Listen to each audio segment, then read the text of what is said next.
Mr. Garson, what first attracted you to the character of Mozzie?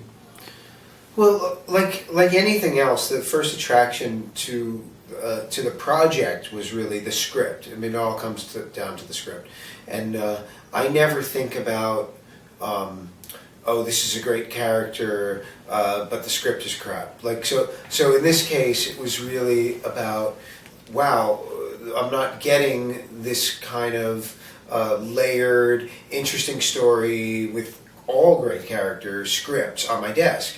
And when this showed up, it was real surprise. And the thing that attracted me the most was that it doesn't treat the audience like they're stupid.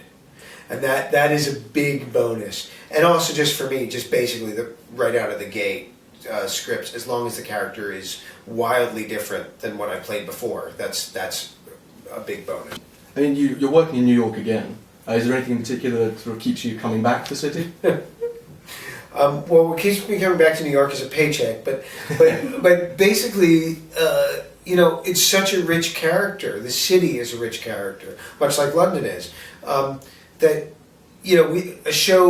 shows that make New York a part of the show as a living, breathing character are very attractive. It's not just like, oh, well, and it'll be great because there's a nightlife, so we'll set it in New York. But it should actually mean more than that. For a show like White Collar, anything can be happening behind any doorway in New York. Mm-hmm. So it has to shoot there. If we shot the show in Dubuque, Iowa, there wouldn't be the chance that there would be a bond scam or a jewelry heist or an art forgery going on behind every door. Whereas in New York, you can be looking at the crummiest building and open the door and it's a $50 million apartment inside. And that's the beauty of New York, and it's also the way we get to shoot it. We're shooting it like crazy, so it's great. He's managed to work for both sides, but he gets to capture the bad guys. So he is redeemed as a character. Well, one thing the writers did very wisely was they got into the minds of the criminals, in that it's not about stuff. It's not about accumulating money or jewels or art or whatever. Mm-hmm. It's just about the act of doing it. This comes up in my life all the time. My brother and I talk about this all the time. If I had $20 million in the bank, good luck me making the second $20 million. but for some people, that's the game, is I'm just going to make more. And that's how these criminals are. They don't care if they're doing crimes for themselves, for another crime syndicate, or for the good guys. They don't care, as long as they get to keep doing it. So that's the fun of the show. Is there anything particularly interesting you've learned from them that you've sort of found unexpected? Well, we learn things all the time. A lot of it is logic, and there's a lot more psychology involved in it than actual, I'm going to change that alarm code or whatever. Mm-hmm. There's a lot of psychology about, well, how can I make the guard go away? And so it's a much more of a thinking man's game than what we're used to on television. Like, our crimes obviously are not some thug running down an alley with a stolen television set. Yeah. Our crimes are thinking man's crimes. So I've learned a lot about the psychology of it, but generally in terms of just tricks, there's a lot of sleight of hand stuff that we have to learn, whatever. But the biggest trick we learn is how to forget it and then move on to the next one, because your mind would explode if you had to remember all of it. It is that sort of the thinking man's game, as it were. Is that what you feel has made it such a fan favourite in the US? I do think so. I think our audience, certainly in America and hopefully more here, I think the audience is so wise, and the show has figured out, like, okay, well then let's let them be wise. Let's let them figure out the caper. When I was a young man, the shows that I grew up on, like Columbo and Mission Impossible, these shows were really, really complex capers. And I love that our show has decided that the literature of these capers is more interesting than just, let's blow up something. Yes. So, You mentioned that it's, a lot of it's part of your own character. And how much do you get to sort of ad lib, as it were? on this show, I ad lib quite a bit. It's not so much ad lib. It's just like on the set they call me the logic police. I like to make sure everything makes exact sense to an audience member, but basically to myself, because I'm not as smart as Mozzie, and I assume, well, how can everyone be as smart as Mozzie? So let's make this very clear. So that's what I spend a lot of my time doing, rewriting. Inserting a lot of the dry wit that sort of comes with the character. Hopefully. Which hopefully making it more witty, and if I generally find if something makes me laugh, then hopefully it will make one viewer laugh. So. And I feel that dry wit will translate well over here. Sort of the English are well known for it. Sort of. Yes, I've done very well in England because of my sense of humor. My sense of humor is generally an English sense of humor.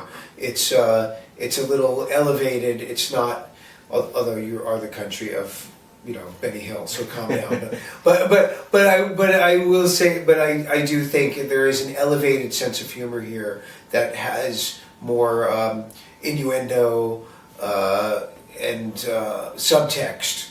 And that's generally my sense of humor, so I think that will play well here. And did you learn that with sort of from English shows in particular, or is this just a Garson family trait? I don't know where I learned it. My mother was very, very funny, very funny. A little more obvious than I am, but she was very funny. Very divisive. Very divisive. Do you feel like you need to take a more active political role, perhaps like someone? I just think I'm a citizen, and I think people should be allowed to voice their opinions. I don't think about it in terms of, is this going to make me more popular or whatever. I'm just being me. It's funny, I just read a poll yesterday about when celebrities endorse a political candidate, how much effect does it have? And it was 1%. Really? Yeah. That lift? Yeah, 1% said that it factors in their decision. I've read that you sort of had some success as a celebrity poker player. I am a pretty decent poker player. Okay. I don't play as much as I used to because I have a child now, but I play in a lot of charity tournaments, and I just won one, and we have another one this Sunday. I hope to do well. I saw you have a nickname, Evil Willie. Is that true? That is true. We had a show in America called Celebrity Poker Showdown, and on the first episode, I took down the whole table, and it was David Schwimmer, Emily Proctor from CSI, Don Cheadle, and then I was left with Ben Affleck, and it was Don Cheadle who named me Evil Willie, and it stuck. And I took down the table in order, actually, where they were seated around the table. It was fantastic. Still the best day of poker I've ever had. I can imagine that'd be something Mozzie would do. Yes, Mozzie would be a good poker player. Yeah. Mozzie's very sort of anti-establishmentarian, very anti-government. Do you feel that plays well, given the current political sort of situation? I think the whole show plays well in terms of, not to be so self-serving, but Mozzie's distrust of society, of the structures that we have in place, government and law enforcement, and the things that we've been taught to believe, while many of them are obviously true, we are, as a culture, have grown more intelligent, and that don't just trust it because someone told you that it's true. And so I think the audience really appreciates that, especially right now, which is why the show is right now. A character like Mozzie wouldn't have lived very well in the middle of the Cold War on a show. It would never have lived on TV because they'd be like, what is that guy talking about? But now, when Mozzie has a conspiracy theory or is distrustful of something, the audience is like, I wonder. Do you worry that voicing political opinions will lose you fans? It's very interesting because this just came up because I was tweeting during a debate, and people, I lost a bunch of followers Not a bunch. I lost some. People are generally what I don't understand what's going on in my country. What I don't understand right now is that we don't have a dialogue. Mm-hmm. That it's one-sided monologues, and I don't believe that people who don't believe in the things that I believe in, I don't believe that they're not patriots, and that they don't. Whereas I think that they think that I'm not a patriot, and that's the part that is missing for me. I believe that Mitt Romney thinks that he wants to do something good.